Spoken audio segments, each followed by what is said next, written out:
are open up right now, so if you are interested in this car, please feel free to reach out to myself. My name is Alex here at Bachman Subaru, or your local retailer if you live elsewhere. With that out of the way, let's dive into this video. It's jam-packed with tons of cool ins and outs. We're walking around the vehicle, we're talking about what's inside the vehicle, a couple accessories along the way, as well as some hidden Easter eggs. All right, guys, you'll have to forgive me because this was totally unexpected. I found out late last night that we were going to have an opportunity to take a look at the 2026 Subaru Outback today. So as many of you know, this is the newest update, a total redesign for the Outback, and I'm really excited to show you guys some of the cool things that I've already noticed so far on this new vehicle. And keep in mind, this is a pre-production car, so everything on this may not be 100% final, but at least gives you an idea of what to expect.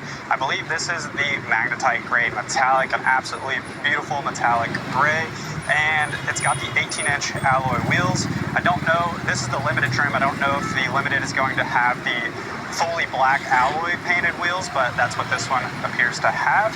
One cool thing I noticed on the cladding, so we've had this plastic cladding for years in this kind of matte finish, and instead of it having a smooth texture, this has a textured material on it, which I think looks kind of cool, and it is probably going to help cut down on any scratches or scuffs that may appear over time on this plastic cladding. Here's a look at the 2026 and the 2025 side by side. A lot of people online have been talking about how much bigger the 2026 looks, but you really have to see it in person because yes, it is slightly taller by like an inch or so, not very much, but in terms of wheelbase and length, they're the exact same. So here, try to line these up as perfectly as I could just to show you guys.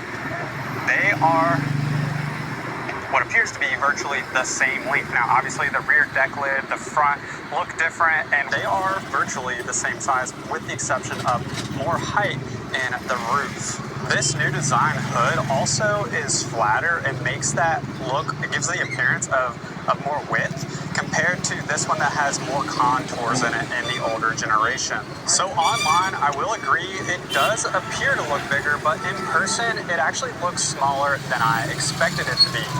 Under the hood, we have the standard 2.5-liter naturally aspirated Boxer 4-cylinder engine, and Subaru is celebrating 60 years of the Boxer. So you have this little Easter egg down here since 1966, and I don't know what this says. Maybe this says Boxer engine in Japanese. Those who know Japanese, let me know down below. But that is kind of a cool little Easter egg they're adding. We will also have the optional XT, the turbo, the 2.4-liter turbo engine that we've had in previous generations as well. Another update with the front end design and the headlights. So these have a solid LED beam, which I think makes modern cars look really cool, and full LED headlights, fog lights up front. Now on camera, this may look like the headlights and the lights are flashing, but they are not. It's just the frame rate with the camera. So if you see a little bit of flashing on your side, it's not flashing. It is a static, solid LED headlight beam.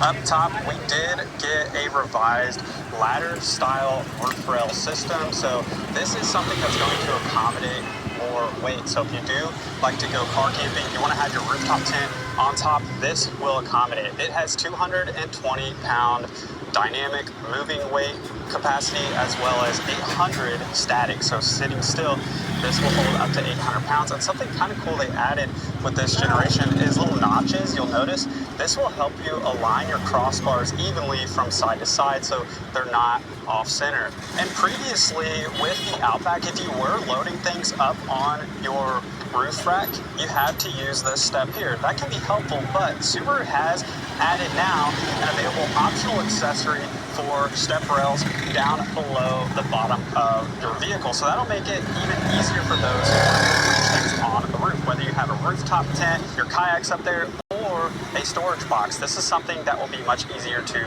access. They have redesigned this with new taillights. This rear taillight has a new design, so this strip goes across, the light goes across the back of the tailgate, and this is some sort of like measuring system. I don't exactly know which measuring system yet, but that is something I guess you could use if you are maybe fishing and you want to be able to measure your fish. Speaking of going fishing, let's look at some of the outdoor icons, kind of a little hidden Easter egg down below here. So Subaru has added some little Easter eggs in the rear spoiler. So if you lift the hatch up, you can see these are more accessible. And something that I was kind of interested to see There's a shark on top of this Subaru, so yeah, I guess that's where you would put your shark if you go fishing and catch one. I'm not sure, but it's kind of cool to see these little Easter eggs kind of hidden throughout the car.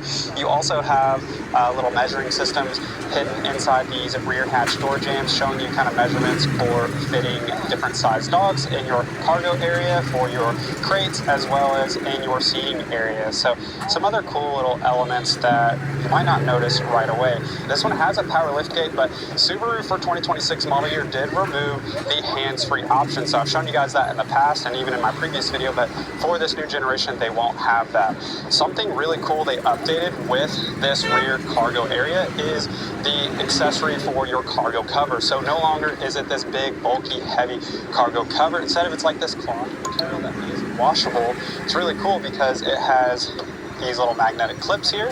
So whenever you want to detach it, you can simply take it off, and you can take these hooks and move them to wherever you like based on what you're looking to do. Now this is like a hammock style, so you could have sporting equipment or bags or groceries, things kind of up above. So think about things that you want to keep from getting thrown around the back of the car here. But you also have other configurations you can use this for. So multi-use, you can use it as a partition for your pets. You can also use it as a step cover, so you can use it for draping over the back bumper here for pets to climb into the back without scratching things up. But speaking of scratching your rear bumper up, I don't know if this is going to be standard or if this is just because it's a pre-production vehicle, but we have the black cladding here instead of that painted material that we've seen in the past. And it is a textured black cladding, so again, cutting down on any potential scuffs or scratches you might see.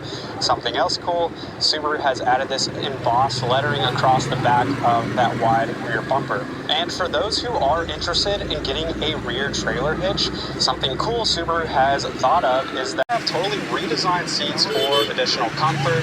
These kind of look similar to what the 2024 Crosstrek and our 2025 Forester got, and we have static headrests, so these no longer adjust like the old generation. What do you think, Adam? A lot more room, a lot more comfortable. You ready to buy one? Oh yeah. More room for the kids, more room for the This one will be, yeah. Black headliner?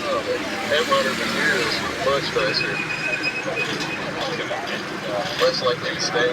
SUV. So, You should be in sales.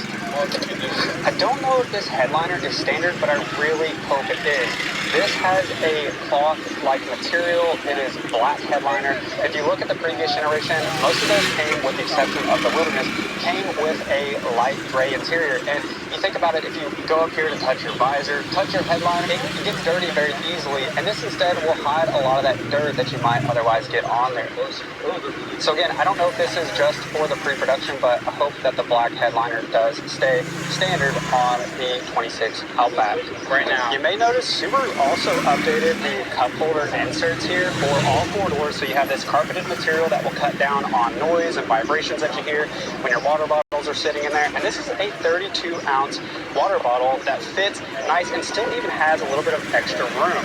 Inside here, we have a lot of interior updates. This larger touchscreen display. We're going to talk about the climate control here in just a minute because that has been totally updated. I think you guys are really going to be excited about it. But just a few things, like let's look at how quick, look how snappy this is. So I know that's been a common concern with the previous gen 2020 through 25 Outback, is some people felt like the touchscreen was a little laggy. And Subaru has done performance updates over time to help with that, but this is a totally revised touchscreen display. It's 12.1 inches, so it is larger horizontally versus vertical. And you can just see how quick it is to get in and out of our different applications. We'll go in here to our Apple CarPlay. Also has standard wireless Apple CarPlay, Android Auto, really easy to use. And if we want to jump back over to our Subaru home screen, this is what it looks like. So nice, large, minimalistic here. You also have a larger reverse camera, so this display is larger than the previous gen, and I believe this has also been updated, so we're going to have better camera quality.